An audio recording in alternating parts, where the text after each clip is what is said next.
kelahi dengan Allah.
Okay, Assalamualaikum warahmatullahi taala wabarakatuh.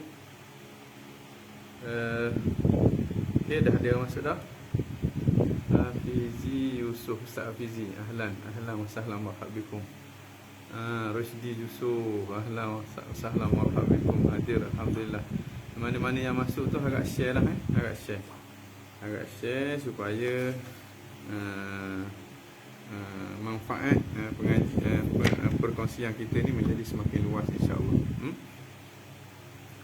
Okey. Assalamualaikum warahmatullahi taala wabarakatuh. Waalaikumsalam warahmatullahi. Alhamdulillah. Suara macam mana, jelas ke tidak? Suara macam mana, jelas ke tidak? Kalau jelas agak kalau tak jelas agak maklum Kalau tak jelas agak maklum.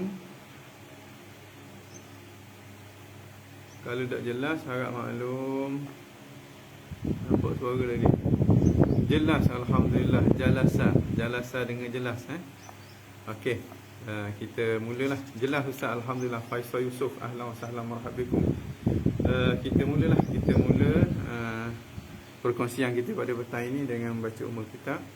Nastaftah jilsatana mithla ma nawahu ahluna wa aslafuna salihun.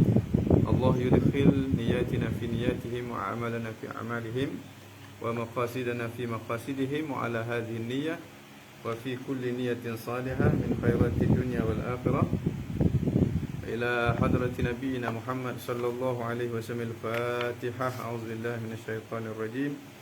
Bismillahirrahmanirrahim. Alhamdulillahi rabbil alamin arrahmanir rahim maliki yaumiddin. إياك نعبد وإياك نستعين اهدنا الصراط المستقيم صراط الذين أنعمت عليهم غير المغضوب عليهم ولا الضالين آمين آمين آمين يا رب العالمين. بسم الله الرحمن الرحيم. الحمد لله رب العالمين نحمده ونستعينه ونستهديه ونستغفره ونعوذ بالله من شرور أنفسنا ومن سيئات أعمالنا من يهده الله فلا مضل له ومن يضلل فلا هادي له. أشهد أن لا إله إلا الله وحده لا شريك له وأشهد أن سيدنا محمدا عبده ورسوله. اللهم صل وسلم على سيدنا محمد الفاتح لما أغلق والخاتم لما سبق ناصر الحق بالحق والهادي إلى صراطك المستقيم وعلى آله وصحبه حق قدره ومقداره العظيم. سبحانك لا علم لنا إلا ما علمتنا إنك أنت السميع العليم. تب علينا إنك أنت التواب الرحيم. قال رب اشرح لي صدري ويسر لي أمري واحلل عقدة من لساني يفقهوا قولي. نوينا التعلم والتعليم والتذكر والتذكير والنفع والانتفاع والإفادة والاستفادة والحث على التمسك بكتاب الله وسنة رسوله والدعاء إلى الهدى والدلالة على الخير ابتغاء وجه الله مرضاته وثوابه سبحانه وتعالى. Cuma bunyi macam gehujang je. Mungkin kipas tu lah. Okay, terima kasih. Kalau ada apa-apa harap bagi respon. Ada apa-apa. Okay, bunyi tak lagi macam gehujang. Alhamdulillah. Alhamdulillah. Bunyi tak macam gehujang. Hadir clear daripada Singapura. Masya Allah. Ahlan wa sahlan marhabikum. Effendi Ahmad jauh daripada Singapura. Mudah-mudahan perjumpaan kita pada petang ini ada manfaatnya, insya-Allah. Okey, sebelum daripada ni kita dah baca tentang Muqaddimah Asy-Syarah. Tentang Muqaddimah Asy-Syarah. Bunyi macam gehujang tak lagi? Bunyi macam gehujang tak lagi? Okey, kita dah baca Muqaddimah Asy-Syarah. Syarah telah memulakan dengan bismillah. Tujuannya untuk nak cari keberkatan lah. Dan nak ikut orang kata nak ikut perintah baginda Nabi sallallahu alaihi wasallam. Dan diikuti dengan alhamdulillah.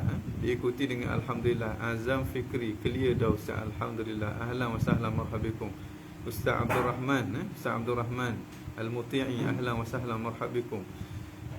Jadi dimulakan dengan alhamdulillah, bismillah, diikuti dengan alhamdulillah.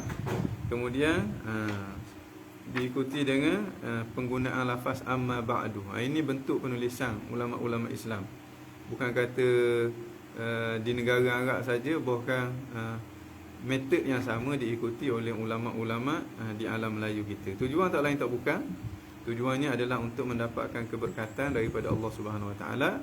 Kerana dalam hidup kita yang amat sangat kita perlukan ialah barakat daripada Allah Subhanahu Wa Taala. Dengan keberkatan itulah amalan kita akan menjadi berganda-ganda kebaikannya. Amin ya rabbal alamin. Mudah-mudahan apa yang kita lakukan ada keberkatan di sisi Allah Subhanahu Wa Taala. Yang dimaksudkan dengan berkat ialah ziyadatul khair, bertambah-tambah kebaikan. Kita perlu kepada penambahan kebaikan sebab hidup kita terlalu singkat. Hidup umat Nabi Muhammad ini terlalu singkat jika nak dibandingkan dengan umat-umat sebelum daripadanya. Kerana itulah yang amat kita perlukan dalam hidup kita, satu perkara yang namanya berkat. Mudah-mudahan hidup kita hidup yang berkat. Amin ya rabbal alamin. Okey, hari ini kita pergi kepada al-mabadi'. Mabadi' ni jamak kepada mabda'. Mabda' tu makna pendahulu. Makna beberapa perkara yang boleh kita ketengahkan sebagai pendahuluan kepada ilmu ini. Sebagai pendahuluan kepada ilmu ini. Tujuan dia supaya apabila kita masuk dalam apa-apa ilmu, antaranya ilmu tauhid, kita tahu kita masuk dalam ilmu apa. Makna kita tak meraba-raba dalam kegelapan. Ini yang para ulama sebut. Ustaz Mahdi ada sebut bawah tu. Dia kata inna mabadi kulli fannin asyarah al-haddu wal mawdu'u thumma thamarah wa nisbatun wa fadluhu wal wada' wal ismu listimdadu hukmu syarah masailun wal ba'du bil ba'd iktafa wa man dara jami'a hadha syarafa. Ini 10 perkara asas.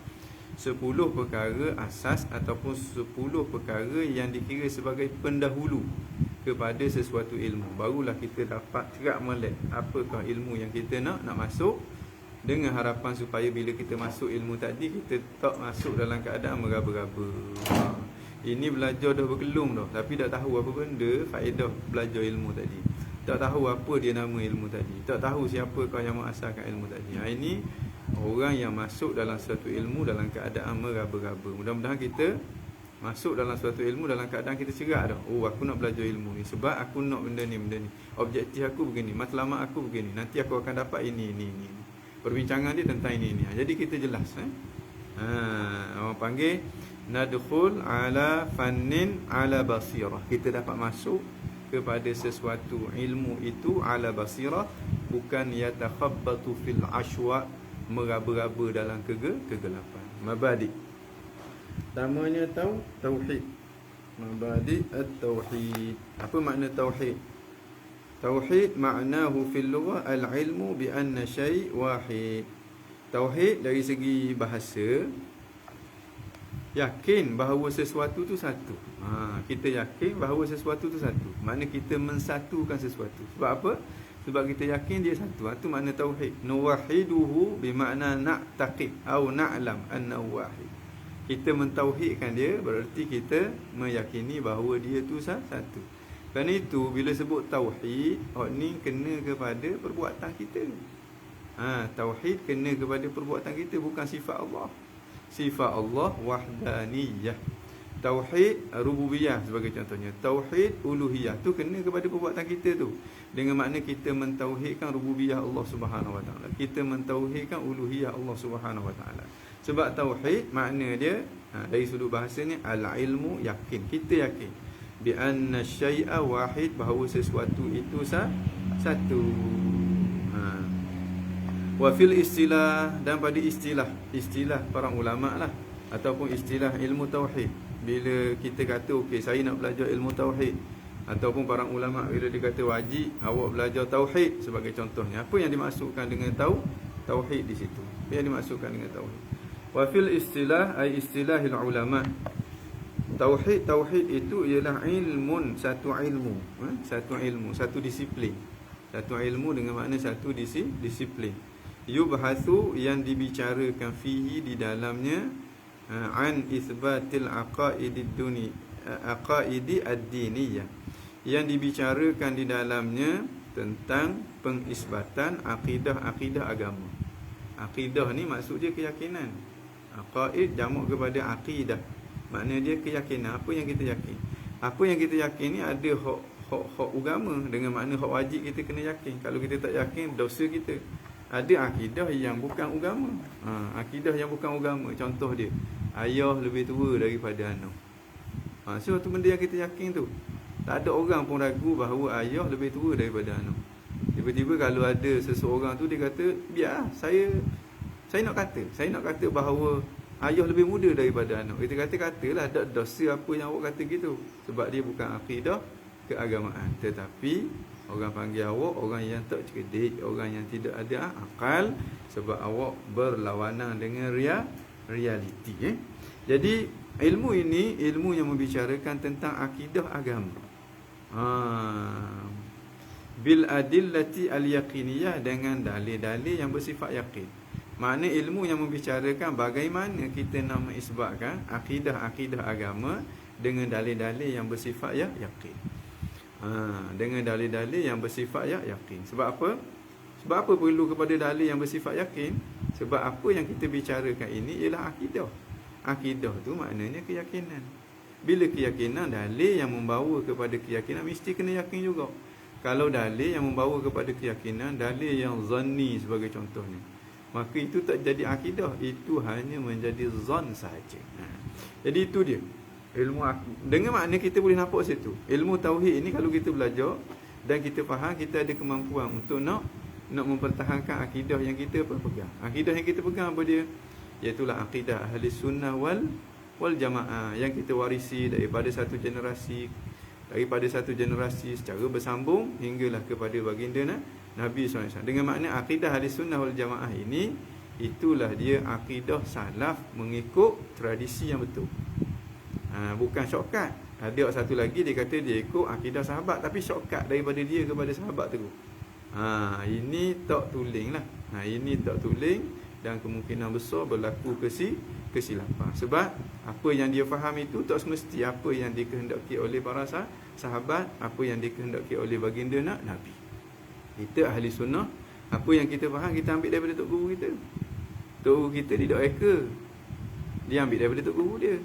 Ambil daripada tok guru dia, ambil daripada tok guru dia, tok guru dia, tok guru dia, tok guru dia, akhir sekali ambil daripada golongan atba'ut tabi'in. Yang ambil daripada golongan tabi'in, yang ambil daripada golongan sahabat, orang yang paling faham tentang akidah Islam. Yang mana sahabat diambil secara langsung daripada baginda Nabi. Ini tradisi ilmu dalam kelompok ahli sunnah wal jamaah. Dia beza dengan Mu'tazilah. Mu'tazilah dia muncul di kurun tabi'in. Dia tak beryakin kepada tabi'in yang ada tu. Dia tak yakin kepada Imam Imam Hasan al-Basri sebagai contohnya, Wasil bin Atha, pengasas kepada mazhab tabi'in. Dia tak yakin kepada kewibawaan Hasan al-Basri yang menjadi penyambung antara dia dengan golongan sahabat, menjadi penyambung dengan Nabi sallallahu alaihi wasallam. Maka dia terus direct daripada dia terus pergi kepada sahabat, ataupun daripada dia terus pergi kepada baginda Nabi. Maka berlakulah kefahaman bid'ah. Maknanya kalau kelompok yang kata okey kita terus balik kepada Al-Quran dan hadis lalu tanpa melalui tradisi ni, kemungkinan besar dia akan jatuh dalam pemikiran bid'ah. Itu kadang-kadang dia membid'ahkan sesuatu yang tidak bid'ah, dan dia rasa dia lebih sensitif daripada ulama-ulama lain. Dia rasa dia lebih bertanggungjawab terhadap agama lebih daripada orang-orang yang mungkin 40 kali lebih berautoriti daripada dia. Syiah, sebab apa dia jadi Syiah? Sebab dia tak yakin kepada para sahabat. Dia nak pergi direct kepada Nabi. Nabi suruh kita mentakzim ataupun menghormati ahli baitin Nabi sallallahu alaihi wasallam. Syiah kata para sahabat dia telah meninggalkan perintah Nabi supaya memberi keutamaan kepada ahli baitin Nabi. Dia nampak dia lebih memberi keutamaan, menyanjungi, menghormati ahli baitin Nabi. Akhir sekali jadi Syiah. Ini sebenarnya kerana apa? Kerana was-was yang kerana was-was yang dimainkan oleh iblis alaihi laknatullah dalam otak masing-masing. Kerana ada sifat wujud yang meninggi dalam jiwa, sehingga dia rasa dia lebih sensitif daripada orang lain. Dia rasa dia lebih kenal Allah, lebih kenal Rasulullah, lebih orang kata untuk mempertahankan apa yang datang daripada Rasulullah sallallahu alaihi wasallam. Pertama, kita kena faham bahawa Al-Quran dan Sunnah itu maksum, itu tak salah, itu betul. Tapi kita kena aku bahawa kefahaman kita terhadap Al-Quran dan Sunnah itu boleh jadi salah. Jadi ketepikan kefahaman kita, dahulukan kefahaman ulama-ulama yang muktabar. Ulama-ulama yang muktabar dalam perkara yang melibatkan akidah, itulah dia ulama-ulama yang diletak gelaran sebagai Al-Asy'ariyah dan juga Al-Maturidiyah, dan ulama-ulama yang sepandangan dengan mereka sekalipun mereka tidak nisbahkan diri mereka sebagai Al-Asy'ariyah dan juga Al-Maturidiyah, seperti sebahagian daripada ulama dalam mazhab Hambali yang menggunakan pendekatan ahlul hadis as-sunni. Ahlul hadis as-sunni. Baik. Jadi dalil dalam ilmu ini, kita bincang tentang dalil yang bersifat yakin. Sebab apa? Sebab apa yang kita nak isbat itu adalah sesuatu yang yakin. Akidah ni yakin. Kalau tak sampai yakin tu dinamakan dengan zon, dinamakan dengan syak, dinamakan dengan waham. Akidah ni yakin. Yakin ni 100%. Bila 100%, dalil yang membawa kepada keyakinan semestinya bersifat yakin.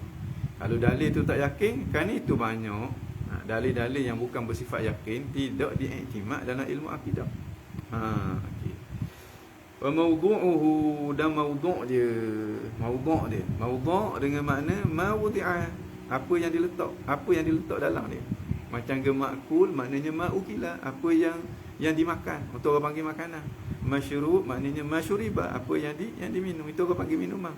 Mawdu' ilmu tauhid dengan makna mawdi'a fi ilmu tauhid, apakah yang diletak dalam ilmu tauhid.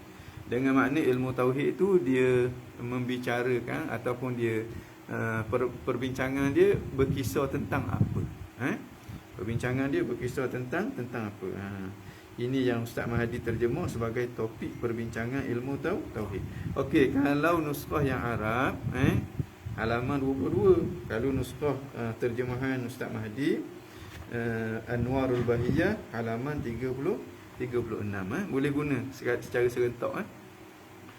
Maklumat, apa yang makna kandungan ataupun topik perbincangan dalam ilmu tauhid ini.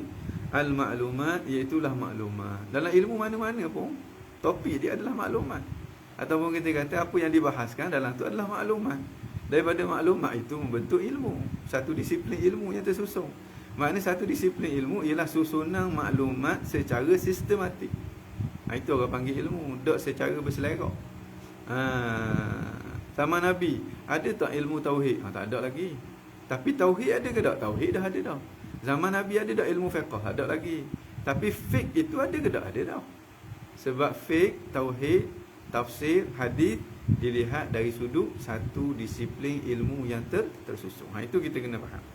Iaitulah al-ma'lumat allati yuhmalu 'alaiha, maklumat-maklumat allati yuhmalu 'alaiha, yang ditanggung ke atasnya, ke atas maklumat-maklumat itu, ma tasiru bihi aqidatan diniyah, sesuatu yang dengan dia menjadi akidah agama.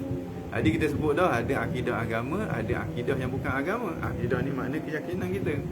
Keyakinan kita ada yang disuruh oleh agama. Agama suruh kita yakin adanya Allah, Nabi Muhammad itu adalah Rasul yang terakhir, hari kiamat itu ada, neraka itu tempat azab bagi orang-orang yang jahat. Ini semua keyakinan agama yang wajib kita kena yakin. Makna hak ni kalau kita tak yakin, kalau dalil dia bersifat qat'i, kita tak yakin, jadi kafir kita. Azanallahu min zalik. Dengan makna kita lawan kepada Al-Quran dan sunnah. Dengan makna kita lawan baginda Nabi sallallahu alaihi wa ala alihi wa sahbihi wasallam. Muhammad Zulkifli, okey je ni, mungkin masalah lain. Ada berapa muka surat berapa? Okey, Wan Ibnu Sina, ahlan wa sahlan marhabikum. Muka surat kalau Ta'liqat As-Saniyah 'ala al-Aqaid Durriyah nuskhah Arab, muka surat 22. Kalau Anwarul Bahijah, terjemahan oleh Ustaz Mahdi itu, terjemahan bahasa Melayu, halaman 36. Okey, makna maklumat-maklumat yang ditanggung ke atasnya, apa yang dengan dia menjadi akidah agama. Au mabda'an lidzalika, ataupun mabda'. Mabda' ni kita kata asas ataupun pendahulu kepada akidah agama. Dia bukan akidah agama, tapi ada kalanya dia menjadi asas, menjadi tangga untuk kita sampai kepada akidah agama. Dia bukan akidah agama, tapi dia menjadi tangga untuk kita sampai kepada akidah agama. Jadi apa dia? Maklumat-maklumat yang akhirnya menjadi akidah agama, dan maklumat-maklumat yang menjadi tangga kepada akidah agama. Maklumat-maklumat yang akhirnya menjadi akidah agama, itulah maklumat-maklumat tentang ketuhanan, tentang Tuhan. Tentang apa yang wajib bagi Tuhan, apa yang harus bagi Tuhan, apa yang mustahil bagi Tuhan, sehingga kita faham, oh kalau begitu itulah dia tu Tuhan. Oh kalau begitu tak cukup sifat-sifat ini, itu tidak tu, itu bukan tu Tuhan. Apa yang berkait dengan Nabi, apa yang wajib bagi Nabi, apa yang harus bagi Nabi, apa yang mustahil bagi Nabi, siapakah dia Nabi, dilahirkan di mana Nabi, kuburnya di mana, apa yang Nabi kapok. Ini perbincangan tentang kenabian. Kenabian, pertamanya ketuhanan, yang keduanya kenabian. Ini maklumat yang jadi akidah agama. Pertamanya maklumat tentang ketuhanan, maklumat tentang Tuhan. Yang keduanya maklumat tentang Nabi, dinamakan dengan kenabian. Satu lagi maklumat tentang apa yang diberitahu oleh baginda Nabi sallallahu alaihi wasallam. Ini dinamakan dengan as-sam'iyyat, ataupun perkara-perkara gaib yang wajib kita kena i'tiqad. Itu maklumat yang ada di dalam ilmu tauhid, yang menjadi akidah agama. Satu, maklumat tentang Tuhan. Duanya, maklumat tentang Nabi. Yang ketiganya, maklumat tentang apa yang diberitahu oleh baginda Nabi, yang berupa perkara-perkara sam'iyat, berupa perkara-perkara sam'iyat. Ini maklumat yang akhirnya menjadi akidah agama. Satu lagi maklumat yang bukan akidah agama, tetapi dia menjadi tangga untuk kita sampai kepada akidah keagamaan, iaitulah perbincangan tentang makhluk Allah Subhanahu Wa Taala. Supaya kita dapat tahu bahawa Allah tak sama dengan dia, supaya kita dapat tahu bahawa di sana ada Tuhan yang mencipta dia, bahawa Tuhan yang mencipta dia adalah Tuhan yang maha berkuasa, Tuhan yang maha mengetahui, Tuhan yang maha hidup, Tuhan yang bersifat dengan segala sifat-sifat kesempurnaan, maha suci daripada segala kekurangan. Dia pada asalnya bukan akidah agama pun. Perbincangan tentang alam semesta, tentang jisim, tentang jirim, tentang jauhar, tentang a'raq, tentang tahayyus, tentang apa-apa yang kait dengan tentang keunikan alam, tentang ketelitian kejadian alam, tentang itu dan tentang ini, yang boleh dijadikan sebagai mabda', tangga untuk kita sampai kepada akidah ketuhanan. Bila dikaji makhluk ini, tak lari daripada jirim dan juga a'rad. Maka kita kata Allah bukan jirim, Allah bukan a'rad. Maknanya Allah tidak sama dengan makhluk. Itu isi kandungan yang terdapat di dalam ilmu tauhid. Jadi waktu yang akan kita belajarnya, waktu yang akan kita ulas, kita hurai, itu. Kaqaulina, seperti kita kata Allah Ta'ala qadim, itu maklumat dengan dia menjadi akidah agama. Allah Subhanahu Wa Ta'ala tu sedia. Ni rakan-rakan kita di kalangan orang yang terpengaruh dengan Salafiyah Al-Wahabiyah, dia marah ni kita kata Allah tu qadim. Dia marah, dia kata orang salah dok kata Tuhan tu qadim. Orang salah kata Allah Subhanahu Wa Ta'ala al-awwal sahaja. Sebab qadim itu tidak ada dalam hadis, tidak ada dalam Al-Quran, dan tidak ada dalam kata-kata ulama salah. Mudah je dia. Tak ada.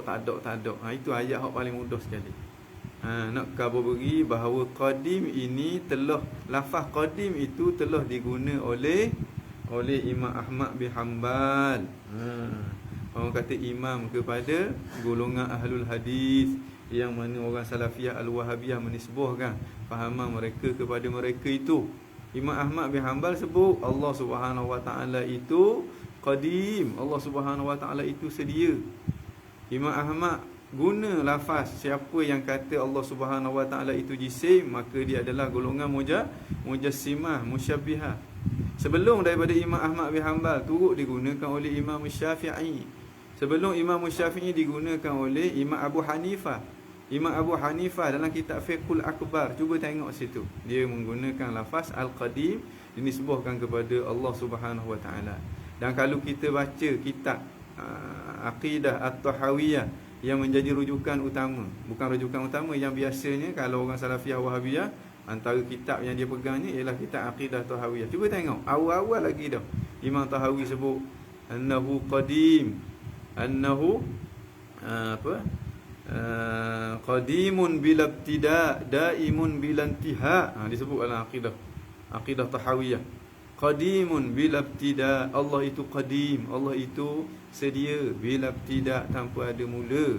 Daimun, Allah itu kekal, bila intiha, tanpa ada sudah. Jadi kalau kita tengok situ, ada dua pandangan. Satu pandangan kata ulama salah tak guna lafaz qadim, itu Salafiyah Wahabiyah, dan dia tak nak gunalah lafaz qadim tu. Satu lagi ulama yang kata orang salah guna lafaz qadim, itu Asy'ariyah Maturidiyah, dan mereka guna lafaz qadim. Jadi penggunaan Al-Asy'ariyah lebih dekat kepada penggunaan ulama salaf daripada Salafiyah Al-Wahabiyah yang mengaku dia mengikut mazhab salaf. Ini kalau kita kaji betul-betul, kita akan dapati apa yang dibawa oleh Salafiyah Al-Wahabiyah itu sebenarnya jauh sangat daripada apa yang pernah diikuti oleh generasi-generasi yang hidup di zaman salaf dahulu. Dakwa siapa-siapa pun boleh dakwa. Siapa-siapa pun boleh dakwa. Bukan kebenaran itu duduk pada dakwaan, tidak. Idza kunta mudda'iyan fadalil. Kalau kamu dakwa, kena datangkan dalil. Wa in kunta naqilan fasihhah. Kalau kamu nukil, pastikan apa yang kamu nukil itu sahih, betul, yang boleh diterima. Orang panggil maqbul, bukan jenis mardu. Baik. Ini wal jismu murakkabu minal jawahir al-fardah. Dan jisim itu terbina daripada jauhar-jauhar al-fardi. Ini bukan akidah pun, tapi dia menjadi tangga untuk kita sampai kepada akidah bahawa Allah Subhanahu Wa Ta'ala itu bukan jisim. Sebab kalau jisim, pasti ternapi daripadanya sifat wahdaniyah. Sedangkan dalam Quran Tuhan sebut qul huwallahu ahad, katakanlah Allah Subhanahu Wa Ta'ala itu jisim. Baik, ini satu, yang pertamanya maudhu'. Ini orang panggil mabadi asyarah ni, 10 pendahulu. Sebelum kita masuk ke dalam suatu ilmu, kita kena tahu 10 perkara yang perlu kita tahu sebelum kita masuk ke dalam sesuatu ilmu. Pertamanya maudhu', ataupun definisi. Disebut bahawa inna mabadi kulli fannin asyarah. Sesungguhnya mabadi bagi setiap ilmu itu ada asyarah, dengan makna ada 10. Al-hadd wal mawdu'u thumma thamarah. Yang pertamanya al-hadd. Had makna definisi, takrif. Kena faham definisi suatu ilmu, barulah kita masuk dalam ilmu tu, bukan dalam keadaan meraba-raba. Definisi ilmu tauhid disebut dah tadi, ilmun yubhathu fihi an itsbatil aqaidid diniyah bil adillati al yaqiniyah. Yang keduanya wal mawdu'. Apa dia? Isi kandungan dia apa dia? Topik perbincangan dia, iaitulah maklumat-maklumat yang akhirnya menjadi akidah agama, ataupun maklumat-maklumat yang menjadi tangga kepada akidah agama. Dengan kita boleh konklusikan, kita kata isi kandungan dia apa? Isi kandungan dia maklumat tentang ketuhanan, maklumat tentang kenabian, maklumat tentang perkara-perkara gaib yang diberitahu oleh Nabi, dan maklumat tentang alam semesta yang menjadi tangga untuk kita sampai kepada aqaid ad-diniyah. Contoh maklumat-maklumat yang menjadi mabda' tadi, iaitulah jisim murakkab minal jawahir al-fardah. Jisim ia terbina daripada beberapa jauhar al-fardah. Jauhar fardah ni apa? Iaitulah juzuk yang paling kecil sekali, hak tak mungkin nak dibelah bahagi lagi. Himpunan ataupun orang kata himpunan daripada juzuk ini membentuk satu zat yang namanya jisim. Baik, samarah pula. Ni dia sebut apa? Wa ni thumma samara innama badi kulli fannin ashara al-haddu wal mawdu'u thumma samara. Orang panggil bahar dia bahar rajas, mustaf'ilun. Innama badi kulli fannin ashara al-haddu wal mawdu'u thumma samara. Kalau orang pandai buat lagu, dia boleh buat lagu tu. Innama badi, contoh, innama badi kulli fannin asyarah al-haddu wal mawdu'u thumma thamarah. Tu lagu klasik, lagu nazam orang Terengganu zaman dulu kala. Moden sikit. Innama badi kulli fannin asyarah al-haddu wal mawdu'u thumma thamarah. Boleh tak? Innama badi kulli fannin asyara al-haddu wal mawdu'u thumma thamarah. Macam-macam lah lagu yang boleh dibuat daripada lentok itu. Thamaratuhu, dan buah dia pula. Buah dia makna faedah kita belajar ilmu ni. Bila kita menguasai ilmu ni, apa faedah yang kita dapat? Faedahnya al-fawzu bis-sa'adatil abadiyah. Dapat mencapai, al-fawzu maknanya berjaya mencapai, bis-sa'adati akan kebahagiaan al-abadiyah yang kekal abadi. Kebahagiaan yang kekal abadi di mana? Jawapannya di sana. Di mana? Di negeri akhirat. Itu kebahagiaan yang kekal abadi, berada dalam syurga Allah bersama dengan orang yang diridai oleh Allah di sisi Allah Subhanahu wa taala.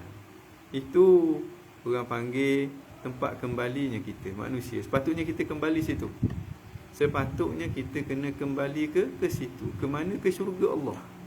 Bukan kita kembali ke api neraka Allah Subhanahu wa taala. Sebab apa? Sebab kita berasal daripada situ, berasal daripada syurga. Tok nenek kita, tok nyang kita, Nabi Allah Adam AS berasal daripada syurga. Keluar sekejap atas muka bumi ni untuk kembali semula ke syurga. Jangan masa kita duduk atas dunia ni kita tak ingat jalan sehingga kita kembali ke api neraka. Siapa yang kembali kepada api neraka? Orang yang menghina diri dia, orang yang meletak diri dia ke dalam api neraka, orang yang menzalimi diri dia sendiri. Sepatutnya diri dia berposisi untuk kembali semula ke tempat asal dia yang tak lain tak bukan, itulah syurga. Mudah-mudahan Allah Subhanahu wa taala kembalikan semula kita ke syurga. Bagaimana kemuncak ataupun hasil mempelajari ilmu ini, memahami ilmu ini, mengamalkan ilmu ini, menjadikan kita jadi ahli syurga? Macam mana? Sebab kalau kita belajar ilmu ni, kita akan kenal Tuhan kita. Bila kita kenal Tuhan kita, kita taat kepada Tuhan kita. Ketaatan kita tu kita sembahkan kepada dia. Bukan lagi kita persembahkan kepada Tuhan yang kita kerik dalam otak kita, yang boleh jadi dia tu pekak. Dia bukan Allah Subhanahu wa taala. Hak ni ibadat kita akan dipersembahkan kepada Allah Subhanahu wa taala. Bila ibadat kita persembahkan kepada Allah, kita buat seperti mana yang dikehendaki oleh Allah, pasti akan diredai oleh Allah, dan pasti kita akan termasuk di kalangan orang yang redha kepada Allah dan Allah redha kepada dia. Tempat redha Allah tak lain tak bukan itu adalah syurga Allah Subhanahu wa taala. Baik. Iz bihi, kerana dengannya, dengan ilmu ini, yasirul iman bil ahkami syar'iyyah thabitan muhkaman, maka menjadilah iman dengan hukum-hukum syarak itu sabit. Iman terhadap hukum syarak itu jadi sabit, jadi kukuh, muhkaman, mantap. Keyakinan kita terhadap hukum syarak itu jadi kuat. Bila kita yakin, keyakinan yang kuat, pasti kita tak akan buat sesuatu yang bercanggah dengan keyakinan itu. Bila kita tak buat sesuatu yang tidak selari dengan keyakinan itu, keyakinan yang betul, pasti kemuncaknya kita akan dapat redha Allah Subhanahu wa taala. Bila kita sebut al-ahkam asy-syar'iyyah, hukum-hukum syarak. Hukum-hukum syarak ni ada dua, Hukum-hukum syarak ada dua. Satu al-ahkam asy-syar'iyyah al-i'tiqadiyah. Hukum-hukum syarak hak jenis i'tiqad. Hukum ni apa? Hukum ni mengisbatkan sesuatu ataupun menafikan sesuatu. Kita kata dia cantik, dia huduh, semayang wajib, mengisbatkan sesuatu, itu namanya hukum. Dan bila hukum tu datang daripada syarak, maka dinamakan dengan hukum syarak. Semayang wajib, kita mengisbatkan wajib kepada semayang. Zina haram, kita mengisbatkan haram kepada zina. Bersedekah tidak wajib, kita menafikan wajib daripada bersedekah. Daripada mana? Hukum itu daripada syarak. Syarak yang menentukan, maka dinamakan dengan hukum syarak. Hukum syarak ada dua jenis, ada dua kategori. Pertamanya al-ahkam asy-syar'iyyah al-i'tiqadiyah. Hukum-hukum syarak hak jenis i'tiqad. Allah ada, Allah tak sama dengan kita. Allah tu maha kaya, Allah itu ada, Allah itu tidak beranggota, Allah maha agung, Allah maha suci daripada segala persamaan. Nabi Muhammad itu adalah Rasulullah, Nabi Muhammad itu Rasul yang terakhir, Nabi Muhammad adalah Nabi yang benar, banyak hukum-hukum yang berkait dengan akidah, yang mana hukum itu diputuskan oleh syarak. Di sana ada hukum-hukum yang kait dengan akidah, tapi bukan datang daripada syarak. Ayah lebih tua daripada anak, tak wajib kita percaya tu. Di negeri Terengganu ada satu institusi namanya UNIZA. Tak wajib kita percaya tu. Okey, sebelum daripada tu ana nak ucap dululah. Nak ucap terima kasih kepada pihak Pusat Islam, pihak Pusat Islam UNIZA yang menganjurkan, orang kata, perkongsian maklumat kita pada hari ini. Terima kasih kepada pihak Pusat Islam UNIZA yang menganjurkan banyak program-program yang bermanfaat, khususnya program-program yang bersifat talaqi kitab. Antaranya ni yang kita buat ni. Yang keduanya kitab pembacaan kitab Itqan fi ulumil Quran karangan Imam As-Sayuti, yang akan yang dikupas oleh Dr. Abdul Hamid, Dr. Sayyid Abdul Hamid Al-Mahdali, salah seorang daripada pakar dalam bidang ulumul Quran, salah seorang daripada tok guru saya lah masa duduk di Mesir dulu. Banyak saya mendapat ilmu ataupun maklumat, bimbingan daripada Al-Fadhil Dr. Abdul Hamid Sayyid Abdul Hamid bin Ali Al-Mahdali Al-Husaini Al-Azhari. Ini tokoh besar ni. Jarang nak jumpa kita orang Melayu yang BA, MA, PhD di Universiti Al-Azhar. Jarang. Tubik mata lah kita kalau duduk di Universiti Al-Azhar. Jadi Dr. Abdul Hamid ni, Dr. Sayyid Abdul Hamid ni, dia hafizahullah wa ra'ah, daripada sanawi lagi di Al-Azhar. Makna dia terdidik, dia terasuh dengan tokoh-tokoh ulama di Universiti Al-Azhar. Dan masa duduk di Mesir dulu, saya berulanglah ke rumah Habib untuk ambil manfaat daripada Habib hafizahullah wa ra'ah, nafa'anallahu bihi wa ulumihi, amin ya rabbal alamin. Okey. Ini dulu saya belajar akidah dengan Habib Abdul Hamid Al-Mahdali, kitab syarah Jawharatut Tauhid oleh Syekh Muhammad Adib Al-Kailani tu. Dia mengkonklusikan Tuhfatul Murid, syarah kepada Jawharat Tauhid oleh Imam Al-Bajuri. Belajar dengan Habib itu dulu, dan belajar Irsyadul Fuhul kalau tak salah ingat. Irsyadul Fuhul. Kitab Usulul Fiqh karangan Imam Asy-Syaukani dan juga kitab Mata' Alfiyah Ibnu Malik. Tapi saya ni antara anak murid yang paling corok lah pada waktu tu. Corok-corok alhamdulillah banyak manfaat yang kita dah dapat. Mudah-mudahan Allah Subhanahu Wa Taala jaga ulama-ulama kita, jaga tok-tok guru kita. Mudah-mudahan tok guru kita semuanya berada dalam lindungan Allah Subhanahu Wa Taala. Amin ya rabbal alamin. Baik. Habis itu wa samaratu al-fawzu bis sa'adatil abad. Hukum syarak pertamanya al-ahkam asy-syar'iyyah al-i'tiqadiyah. Yang keduanya al-ahkam asy-syar'iyyah al-far'iyyah.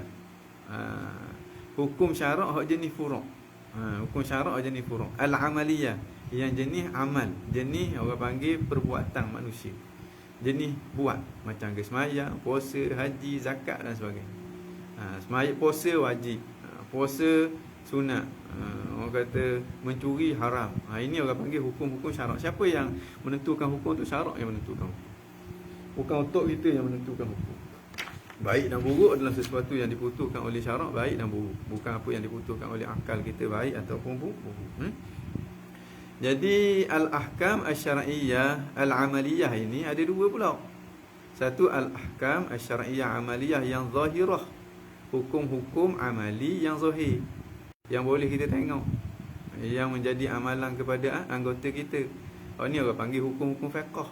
Perbahasan dia dalam ilmu fiqh. Satu lagi al-ahkam al-syar'iyyah al-amaliyah al-batinah. Hukum-hukum yang menjadi amalan kita yang batin. Ini orang panggil hukum-hukum tasawuf yang dibahas dalam ilmu tasawuf. Allah Subhanahu Wa Taala mewajibkan kita sembahyang zahir. Allah juga mewajibkan kita sabar batin. Allah mengharamkan kita mencuri zahir. Allah juga mengharamkan kita takabur, itu batin. Hukum hakam yang kait dengan batin dibahas dalam ilmu tasawuf. Hukum hakam yang berkait dengan zahir, amalan zahir dibahas dalam ilmu fiqh. Jadi ni hukum hakam yang kait dengan akidah usuliyah al-i'tiqadiyah, ini dibahas dalam ilmu akidah ataupun ilmu tauhid. Mana keyakinan kita terhadap hukum-hukum syarak, sama ada hukum i'tiqadiyah ataupun hukum far'iyah al-amaliyah, sabitan menjadi sabit, menjadi tetap, muhkaman menjadi kukuh. Bila yakin kukuh bahawa curi itu Tuhan yang larang, tak berani kita nak curi. Bahawa kalau kita yakin sungguh bahawa sembahyang tu wajib, Tuhan yang mewajibkan sembahyang tu, tak berani kita nak tinggal sembahyang. Bila kita tak berani nak tinggal sembahyang, kita buat benda yang Tuhan suruh, zahir dan juga batin. Kita tinggal benda yang Tuhan larang, zahir dan juga batin. Dan kefahaman kita tentang Tuhan pun betul, kefahaman kita kepada Nabi pun betul. Makna ibadat yang kita buat, kita persembahkan kepada Tuhan yang betul. Pasti orang ini akan mendapat kebahagiaan yang berkekalan di sisi Tuhan dalam syurga yang penuh dengan kenikmatan. Allahumma ja'alna minhum, Allahumma ja'alna minhum, Allahumma ja'alna minhum. Ya Allah, jadikanlah kami di kalangan mereka. Jangan engkau jadikan kami di kalangan orang yang celaka. Dan Allah min zalik. Wa nisbatuhu ila ghairihi min al-ulum. Dan nisbah dengan makna perbandingan ilmu ni dengan ilmu lain. Jika kalau kita nak bandingkan ilmu ni dengan ilmu lain, makna kita kata kedudukan ilmu tauhid annahu afdaluha, sesungguhnya ilmu ini ilmu yang paling afdal, bila khilaf, tanpa khilaf di kalangan para ulama. Dengan makna kalau kita belajar ilmu ni ilmu yang paling afdal, makna kalau kita belajar inilah ilmu yang paling banyak, paling banyak kita dapat pandangan daripada Allah Subhanahu Wa Taala. Sebab dengan ilmu ini kita boleh kenal Allah. Bila kita kenal Allah, amalan, ketaatan akan ikut selepas daripada itu. Okey. Liqaunihi muta'alliqan bi zatillah, kerana ilmu ini dia berkait dengan zat Allah Subhanahu Wa Taala, wa zati rusulihi alaihi wassalatu wassalam, dan zat para rasul alaihi wassalatu wassalam. Ini antara zat yang paling mulia. Ini maudhu' perbincangan yang paling mulia. Kerana dia berbincang tentang Allah, tentang Rasulullah. Ini satu sudut kita dapat melihat ilmu ini ilmu yang lebih afdal daripada ilmu lain. Dari sudut yang lain kita boleh tengok ilmu ini sebagai asas kepada ilmu yang lain. Sebab ilmu yang lain tujuannya apa? Tujuan untuk nak taat kepada Allah. Okey, kita mampu taat kepada Allah dalam keadaan kita tak kenal Allah. Adakah ketaatan kita itu akan diterima oleh Allah? Bahkan kita tujukan, kita persembahkan ketaatan itu kepada Tok Pekong yang kita create sendiri dalam otak kita, yang kita anggap itulah dia Allah Subhanahu Wa Taala. Ini orang yang cari nyakit. Makna kita boleh tengok nisbah kelebihan ilmu ini nak bandingkan dengan ilmu-ilmu lain, boleh tengok daripada beberapa sudut. Wa wadi'uhu, dan wadi' dia. Wadi' dengan makna yang meletak ilmu ini, yang menyusung ilmu ini. Asalnya akidah itu dah ada semenjak daripada zaman Nabi. Bukan zaman Nabi, semenjak daripada zaman Nabi Allah Adam AS dah ada dah akidah tu. Nabi Adam pun i'tikad dia, akidah dia Allah ada, Allah tak sama dengan kita. Begitulah Nabi-Nabi sampai ke Nabi kita Muhammad sallallahu alaihi wasallam. Tapi yang meletak di sini dengan makna yang menyusung, sehingga dia menjadi satu ilmu yang mustaqil, ilmu yang tersendiri. Abu Hasan al-Asy'ari wa man tabi'ahu, dan ulama-ulama yang ikut Abu Hasan al-Asy'ari, dan Abu Mansur al-Maturidi wa man tabi'ahu, Imam Abu Mansur Maturidi, dan siapa yang mengikutinya. Sebenarnya kalau kita selidik, ini salah seorang daripada pengasas kepada salah seorang daripada ulama yang mengasaskan ilmu tauhid. Sebab Abu Hasan Asy'ari dikarang kitab dan dia susung akidah dan betul-betul pendalilan untuk nak mempertahankan akidah tersebut, sehingga akidah yang disusun secara sistematik itu diketengahkan sebagai satu ilmu. Begitu juga dengan Imam Abu Hasan Asy'ari, dia karang kitab Ibanah an Usulid Diyanah, dia karang kitab Maqalat al-Islamiyyi, dia karang kitab Ar-Risalah ila Ahli Saghar, dia karang kitab Al-Luma' fi Raddi ala Ahli Zaygh wal Bid'ah. Banyak karya-karya dia. Begitu juga Imam Abu Mansur al-Maturidi karang Kitabut Tauhid. Banyak kitab-kitab dia karang. Secara tak langsung akidah Islam itu tersusun dalam satu bentuk ilmu. Orang panggil satu disiplin ilmu. Okey, sebelum daripada Abu Hasan al-Asy'ari dan Abu Mansur Maturidi, sebenarnya sebelum pada tu dah ada dah ulama-ulama yang menyusung ilmu akidah. Antaranya yang terawal, yang setakat ni yang terawal yang kita boleh tahu dalam bentuk dokumen, dengan makna karya dia tu masih lagi ada yang kita boleh tengok, itulah dia karya-karya Imam Abu Hanifah An-Nu'man bin Sabit. Karya-karya Imam Abu Hanifah An-Nu'man bin Sabit, pengasas kepada mazhab Hanafi. Pengasas kepada mazhab Hanafi, Imam Abu Hanifah Nu'man bin Sabit. Menerusi kitab dia yang banyak kitab dia, antaranya yang berjudul Fiqhul Akbar. Fiqhul Akbar.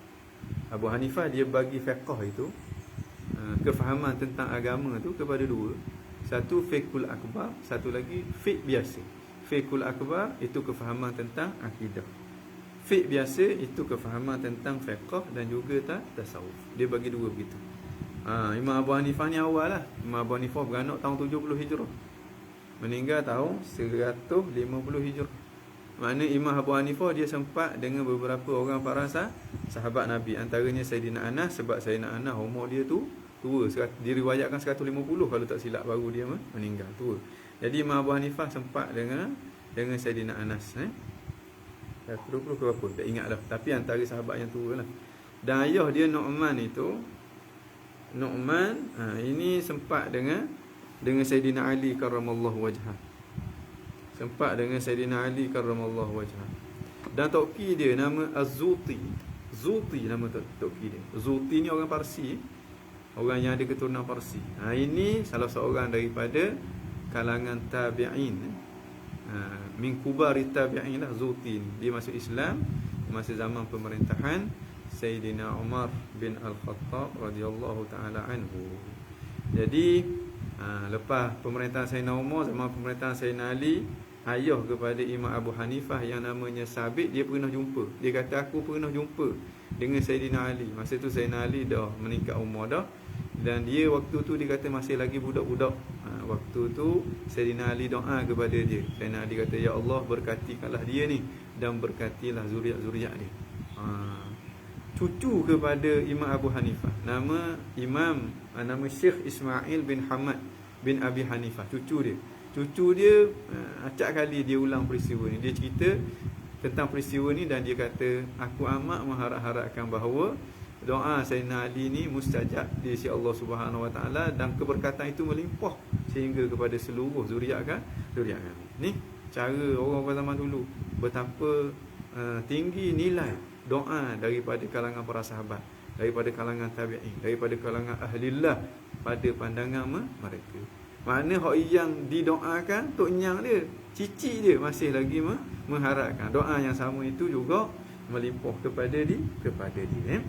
Imam Abu Hanifah Nu'man bin Sabit bin Zuti, Nu'man bin Sabit Az-Zuti. Okey. Dia telah karang satu kitab yang namanya Fiqhul Akbar. Kalau kita baca kitab tu macam ke sifat 20 dah. Mana sifat ma'ani ada 7. Sifat ma'ani ada tu 7. Dan dia kata Allah qadirun bi qudrah, Allah alimun bi ilmin, Allah muridun bi iradah. Cuba macam kalau kita belajar dalam sifat 20. Menepati sepenuhnya dengan sifat 20 kalau kita belajar. Dan jauh sangat-sangat dengan pendekatan uluhiyah, rububiyah, asma' wa sifat yang diketengahkan oleh golongan Salafiyah Al-Wahabiyah yang didakwa itulah metod yang digunakan oleh ulama-ulama salaf. Sebenarnya tak begitu. Jangan tertipu dengan slogan. Walaupun kita tak katalah Salafiyah Wahabiyah tu kafir ke apa-apa, kita tak kata begitu. Itu bukan urusan kita, urusan Allah Subhanahu Wa Taala. Hak yang kita katanya mereka ini menyalahi jalanan jumhur Ahlus Sunnah wal Jamaah. Jadi jangan ikut. Dalil kuat sebab kita tak bercerdik. Dalil dia, hujah dia kuat sebab apa? Sebab otak kita tak bercerdik. Kalau kuat sungguh pasti dia akan diikuti oleh jumhur Ahlus Sunnah wal Jamaah. Sebab apa jumhur Ahlus Sunnah dia duk kritik golongan Salafiyah Al-Wahabiyah ni daripada zaman dulu. Tubiknya Syekh Muhammad bin Abdul Wahab dikritik oleh ulama-ulama zaman dia. Antaranya Tok Bubu dia sendiri, antara dia ulama-ulama di Mekah, ulama-ulama di Madinah. Antaranya abang dia sendiri Sulaiman bin Abdul Wahab dalam kitab dia As-Sawa'iq Al-Ilahiyah. Dan ramai lagi. Sebab apa begitu? Sebab ada masalah. Sekalipun di hadapan orang jahil, nampak hujah-hujahnya kuat. Jangan terpedaya. Hadza ilm din fanzur amman akhadtum dinakum. Ilmu ini agama kamu. Kamu kena tengok daripada siapa kamu ambil agama. Tradisi ilmu kita Ahlus Sunnah wal Jamaah ilmu yang bersambung. Mana kita dak buat bijak. Orang Terengganu kata dak buat bijak. Kita ikut apa yang Tok Guru kita cover. Kecuali metod baru, itu bab lain, ataupun orang kata lanjutan daripada kerangka kefahaman yang mereka warisi, itu bab lain. Tapi kalau benda hak sama, kita tak buat bijak, kita akan pegang benda tu, pegang sungguh-sungguh. Dan insya-Allah kita akan jumpa dengan Allah bila-bila dengan akidah. Dengan akidah, itulah akidah yang dipegang oleh Imam Abu Hanifah, dipegang oleh Imam An-Nawawi, dipegang oleh Al-Hafiz Ibn Hajar Haytami, Al-Hafiz Ibn Hajar Asqalani, yang dipegang oleh Syekhul Islam Zakaria Al-Ansari, dipegang oleh Sultanul Ulama Izzuddin Ibn Abdissalam, dipegang oleh tokoh-tokoh ulama yang besar, orang panggil asatid.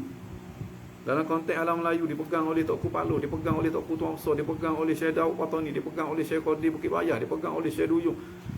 Kita nak duduk dalam kapal tu. Kita tak nak duduk dalam kapal yang tidak dikenali, yang kecil, sebab perjalanan kita ni jauh.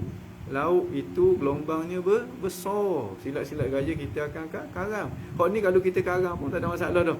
Sebab kita karang dengan bapak saja. Yang mustahil, dia akan sesat.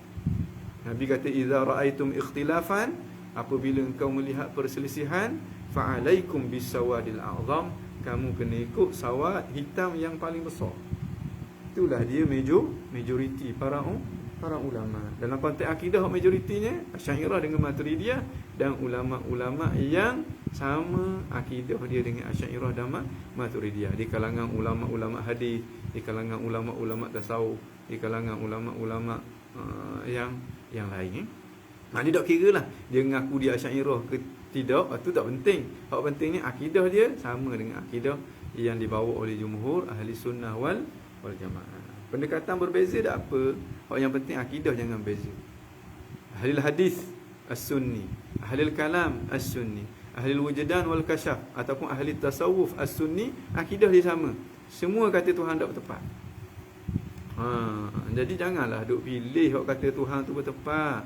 Tempat tak ada sebut dalam Quran, tak ada sebut dalam hadis Nabi, tak ada disebut oleh para sahabat, tak ada disebut oleh tabi'in, oleh a'immah al-mujtahidin, tak ada sebut pun. Jadi jangan buat bijak dalam perkara akidah. Bila bijak, waktu yang jadi bid'ah. A'adzanallahu min zalik. Wa ismuhu ilmu tauhid, dan nama dia, nama ilmu ni namanya ilmu tauhid. Sebab perbahasan wahdaniyah, keesaan Allah, itulah perbahasan yang paling penting dalam ilmu ni. Wa ilmul kalam, dan juga ilmu kalam. Sebab dulu orang ulama bila nak tulis akidah ni, nak tulis ilmu ni, dia akan tulis al-kalamu fi kaza, al-kalamu fi wujudillah. Habis tu dia pun al-kalamu fi qudratillah. Habis tu al-kalamu fi istiwa'illah. Kok mula-mula dulu zaman Abu Hasan Asy'ari tu. Kerana itu ilmu ini dinamakan dengan ilmu kalam. Dan juga ada sebab-sebab lain lagi. Antaranya kerana perbahasan kalam, antara perbahasan yang tengik dalam ilmu ni. Ilmu ini dapat, kalau orang belajar ilmu ni, dia ada kemampuan untuk berkata-kata, untuk mempertahankan hujah apa yang dia bawa.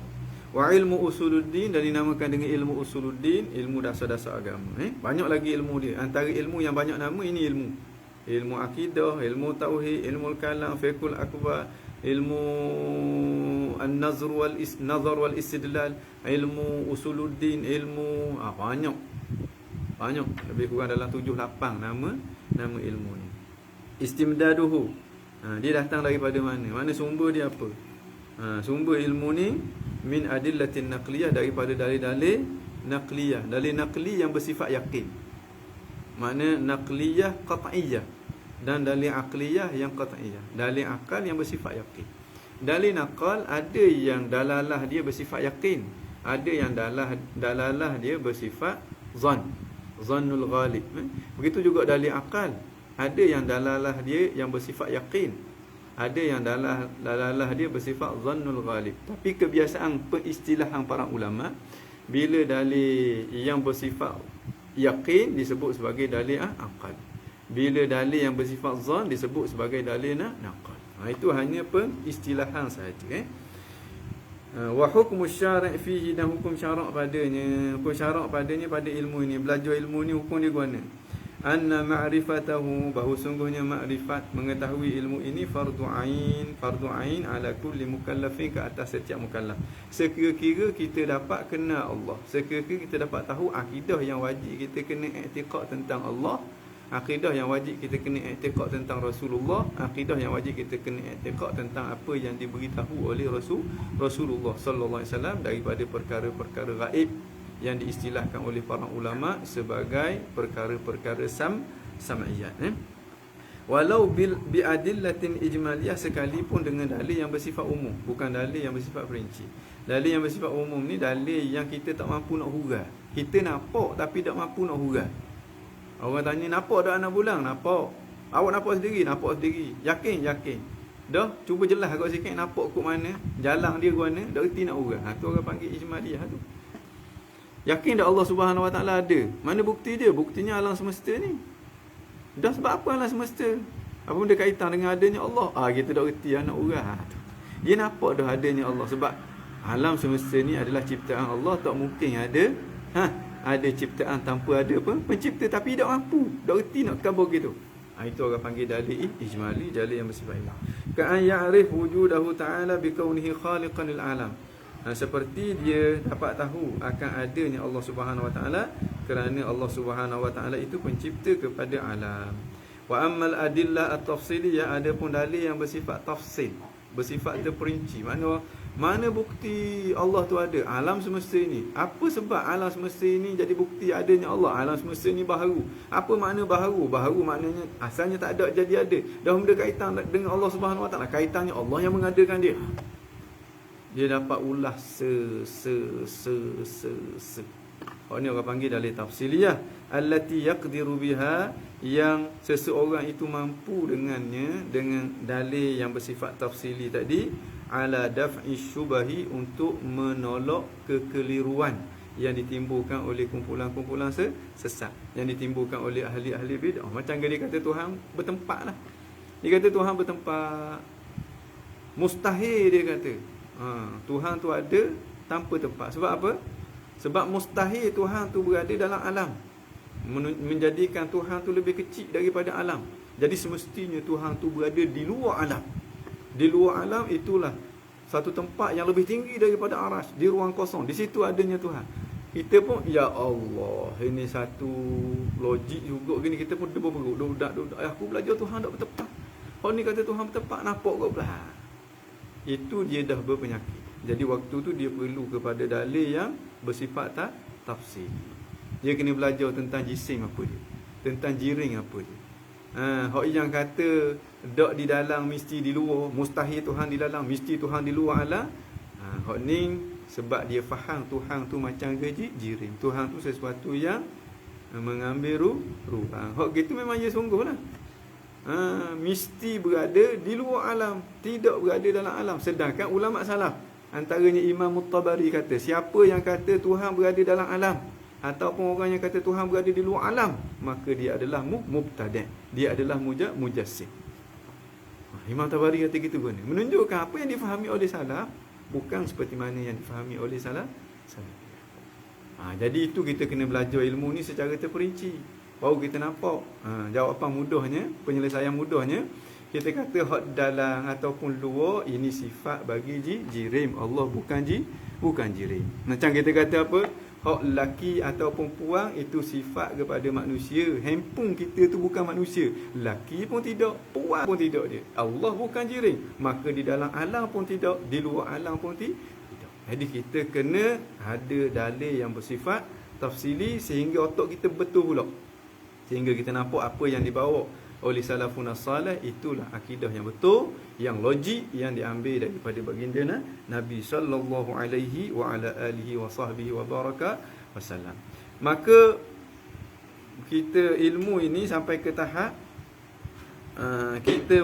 kita menguasai dalil-dalil yang bersifat terperinci itu, yang mana dengan dalil tadi kita mampu untuk nak menolak kekeliruan yang ditimbulkan oleh ahli bid'ah, maka waktu fardu kifayah. Dengan makna mendalami ilmu ini, memperincikan pendalilan yang ada dalam dia, itu bukan kerja semua orang. Itu kerja ustaz-ustaz je, kerja orang yang mutakhassis dalam bidang tersebut. Itu fardu kifayah. Maknanya kalau orang lain dah reti, kita tak payah. Jadi jangan duk sibuklah otak kita dengan perkara tersebut. Kalau masa kita tak banyak. Tapi kalau kita nak sibukkan juga, tak ada masalah.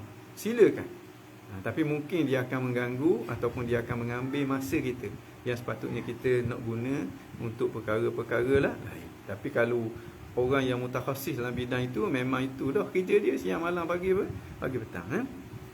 Idza qama biha ba'dul ummah, apabila telah ditunaikan oleh sesetengah umat, sebahagian daripada umat ini, saqata at-talabu 'anil baqin, maka gugurlah tuntutan fardu kifayah kepada yang baki lagi. Makna orang lain tidak berdosa. Kalau fardu ain, setiap orang kena laksanakan. Kalau tak laksanakan, berdosa. Sekalipun 99 orang yang berada di kawasan dia dah tahu dah dalil yang bersifat ijmali tadi, dia seorang tak tahu, dia berdosa.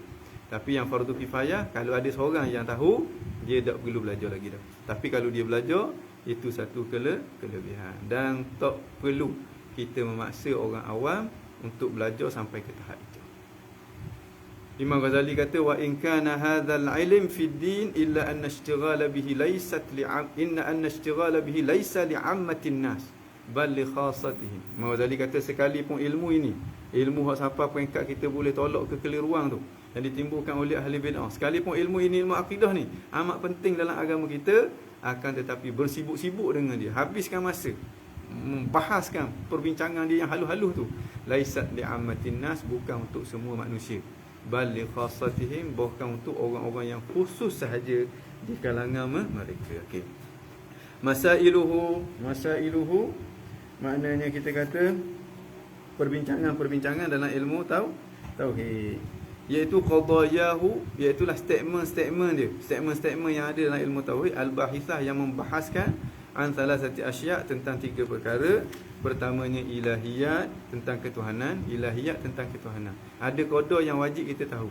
Kalau kita tak tahu, malangnya kita. Tuhan bagi umur 5-60 tahun, mati menghadap Tuhan dalam keadaan tak kenal Tuhan. Benda lain kita boleh menguasai, ilmu perubatan kita boleh menguasai, matematik tambah penuh atas dalam otak kita, cekak kita.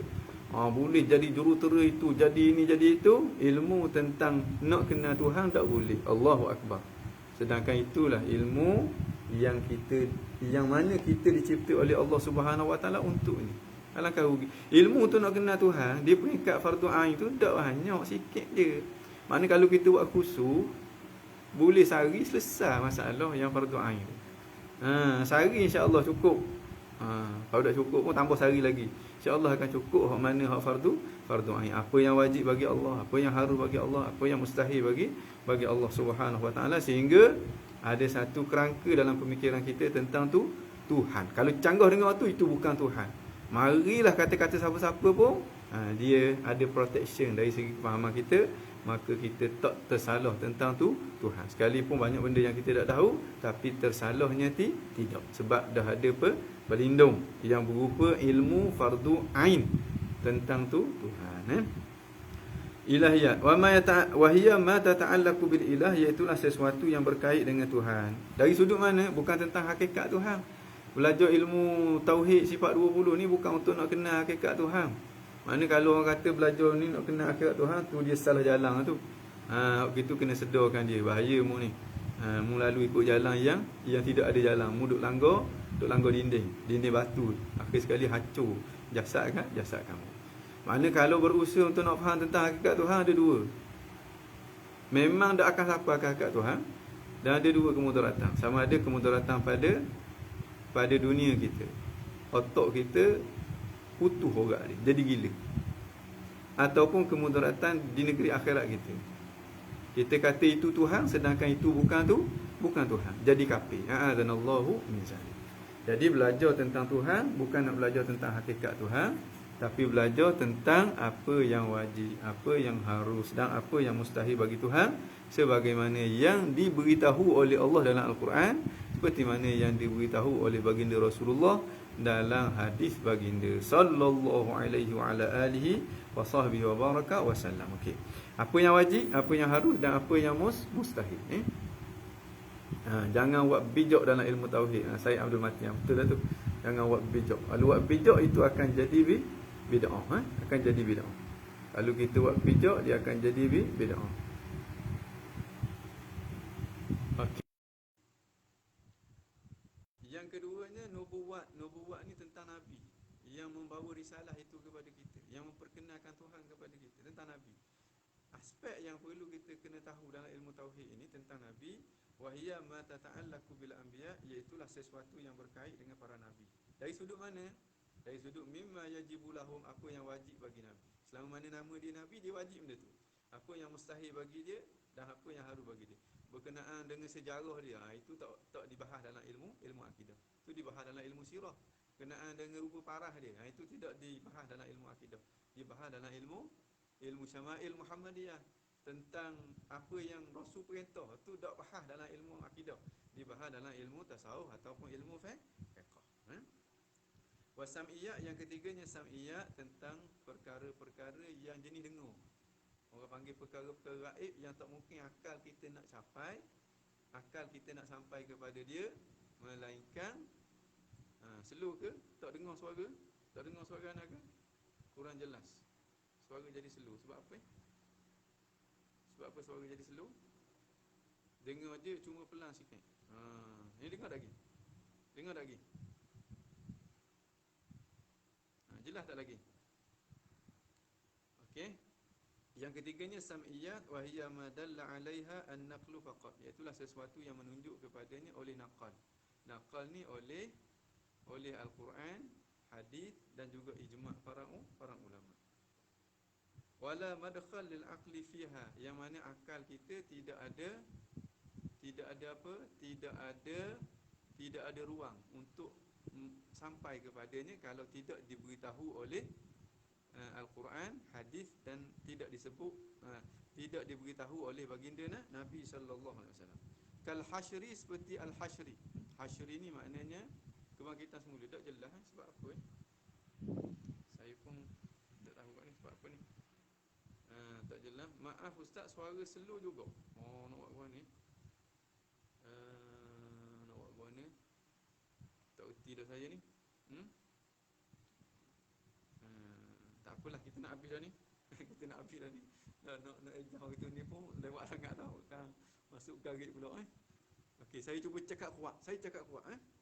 Yang ketiganya sam'iyat, iaitulah sesuatu yang tak mampu dicapai oleh akal kalau tidak diberitahu oleh baginda Nabi. Contoh dia macam kita kata al-hasyri, pada mahsyar, perhimpunan di mahsyar, an-nasyri, kebangkitan semula, wal jannah, syurga, ila akhirih, dan lain-lain lagi. Antaranya neraka Allah, azab neraka, nikmat-nikmat syurga dan sebagainya. Hari apa bendanya, kubur, dan apa yang berlaku dalam alam kubur. Itu semuanya tak mampu dicapai oleh akal. Dia hanya boleh kita tahu dengan perkhabaran daripada baginda Nabi sallallahu alaihi wasallam. Jadi itulah yang dibicara dalam ilmu tauhid. Satunya tentang Tuhan, yang keduanya tentang Nabi, yang ketiganya tentang perkara-perkara gaib yang wajib kita kena i'tiqad, yang wajib kita kena yakin. Okey. Soalan ada, apa hukum bila kita bagi tahu budak-budak Allah ada kat syurga sebab kurangnya akal mereka nak faham. Jadi kalau mereka tak ada berakal lagi nak faham, jangan kita kabur benda yang mereka tak faham. Jadi rosak mereka. Allah ada dalam syurga, rosak mereka. Kita kata Allah tidak bertempat. Allah di mana? Allah tak ada tempat. Allah tak sama macam kita. Dia tak faham. Dia tak faham tak apalah. Beli aiskrim kepada dia, beri makan aiskrim kita. Bila dia faham kat dia, baru kita bagi huraian. Budak, bila dia tak faham lagi, bila kita alihkan kata-kata dia tu, dia tak tanya dah sebab dia tak faham.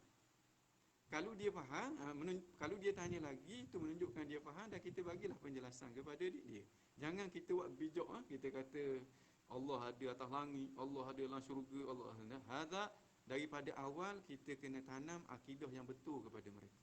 Kalau ditanya Allah ada di mana, kita kata Allah tidak ada di mana-mana. Kalau dia tanya lagi, kita kata ambil dengar lagu ni, lagu Aswaja tu, Hak Tengku Zulkarnain nyanyi tu, Allah itu ada. Nyanyi lagu tu kepada dia. Jangan kita reka-reka. Jangan kita reka-reka tentang tu Tuhan.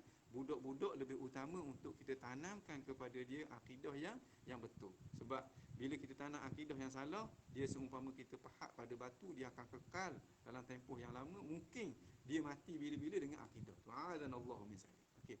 Minta jasa baik Pusat Islam Uniza belikan kepada pengkuliah mic boya. Lubang mic terhalang, ikut ustaz. Ikut ustaz, lubang mic terhalang. Saya dah buat gerak pun ni. Okeylah. Jadi setakat itulah perjumpaan kita pada hari ini. Setakat tu. Dan apa bendanya, masa pun dah lewat dah. Dah dekat 6.30 dah. Jadi kita tutup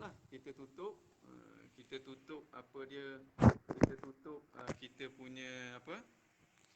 punya perjumpaan kita hari ni dengan selawat 3 kali.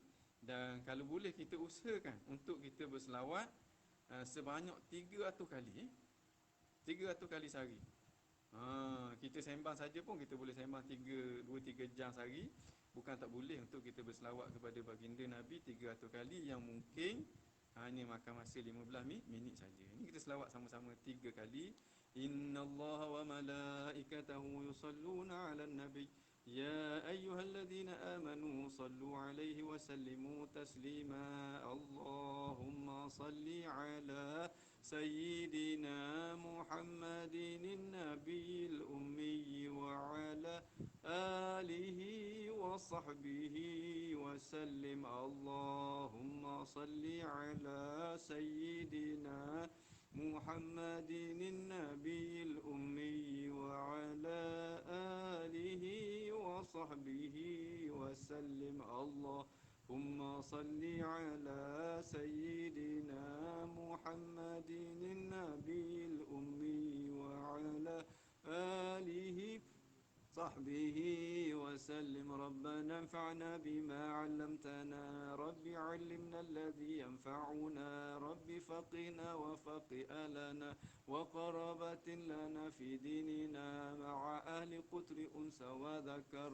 رب وفقنا ووفقهم لما ترتضي قولا وفعلا كرما وارزق الكل حلالا دائما وأخلا أتقياء علماء نهضى بالخير ونكفى كل شر ربنا واصلح لنا كل الشؤون وأقر بالرضا منك العيون واقض عنا ربنا كل الديون قبل أن تأتينا رسل المنون واغفر واستر أنت أكرم من ستر وصلاة الله توشى المصطفى من إلى الحق دعانا والوفا بكتاب فيه للناس شفاء وعلى الآل الكرام شرفا وعلى الصحب المصابيح الغرار اللهم اهدنا بهداك واجعلنا ممن يسارع في رضاك ولا تولنا وليا سواك ولا تجعلنا ممن خالف أمرك وعصاك وحسبنا الله ونعم الوكيل ولا حول ولا قوة إلا بالله العلي العظيم يا ربنا اعترفنا بأننا وأننا أسرفنا على لظى أشرفنا فاتب علينا توبة تغسل لكل حوبة واستر لنا العورات وآمن الروعات واغفر لوالدينا ربي ومولودينا والآل والإخوان وسائر الخلان وكل ذي محبة أو جيرة أو صحبة والمسلمين أجمع آمين ربي اسمع فضلا وجودا منا لا باكتساب منا بالمصطفى الرسول نهضى بكل سول بالمصطفى الرسول نهضى بكل سول بالمصطفى الرسول نهضى بكل سول صلى وسلم ربي عليه عد الحب وآله والصحب عداد طش السحب فالحمد للإله في البدء والتناهي سبحان ربك رب العزة عما يصفون